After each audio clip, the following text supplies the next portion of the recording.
Time management for students.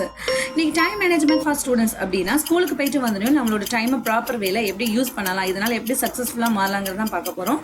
ஸ்கூலுக்கு போயிட்டு வந்தோடனே யூனிஃபார்ம் வந்துட்டு கழட்டிட்டு ஒரு நீட்டாக உங்களுக்கு கம்ஃபர்டபுளாக சூட்டபுளாக இருக்கிற ட்ரெஸ் வியர் பண்ணுங்கள். அதுக்கடுத்து நேராக டேரெக்டாக செல்லில் போய் உட்காராமல் செல் அடிக்ட் ஆகவே கூடாது.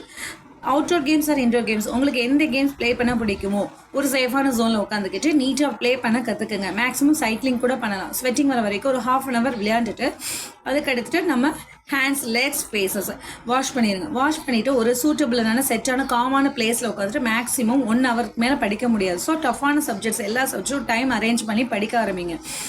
தென் அம்மாவுக்கு ஹெல்ப் பண்ண போகலாம். கிச்சன்ஸ்லையாக இருக்கட்டும், உங்களுக்கு வேறு எந்த ஒரு விஷயங்களை ஹெல்ப் பண்ணுங்கள். ஹெல்ப் பண்ணுறதுனால நீங்கள் ஒரு புதுசாக ஒரு ஒர்க்கு கற்றுக்கிட்ட மாதிரியும் இருக்கும்.